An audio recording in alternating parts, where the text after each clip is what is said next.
હું અહીંયા થોડા શબ્દ રમતગમત માટે કહેવા ઉપસ્થિત થયો છું. રમતગમત કોને ન ગમે? રમતગમત એ શારીરિક અને માનસિક વિકાસમાં ખૂબ મદદરૂપ થાય છે. રમતગમત આપણા સંપૂર્ણ શરીરને સ્વસ્થ તથા કાર્યશીલ બનાવે છે.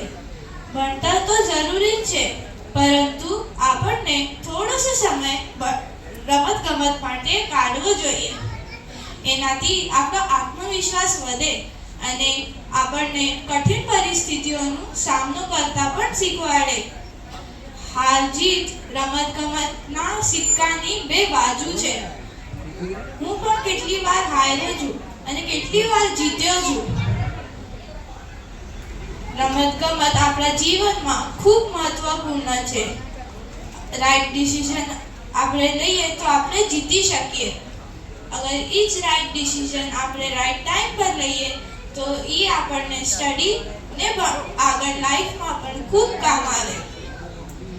મારા પપ્પા જ્યારે નાના હતા ત્યારે લોકો ખોખો, ગિલ્લી દંડા, ગોટી આવી રમતો રમતા હતા અને આજના જમાનામાં લોકો મોબાઈલ, ટીવી, લેપટોપ, ડિજિટલ રમતો રમવા લાગ્યા છે. આઈ એમ શ્યોર કે અહીંયા બેસેલા બધા માતાઓના બચ્ચાઓ ટીવી યા મોબાઈલ જોતા જોતા જમતા હશે.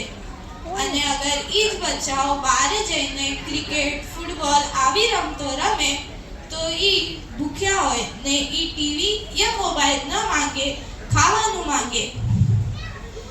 તો અહીંયા મારા બેસેલા બધા દોસ્તોની વિનંતી છે કે બધા દિવસમાં સિર્ફ 1 કલાક રમતગમત પાછળ કાઢે. Thank you.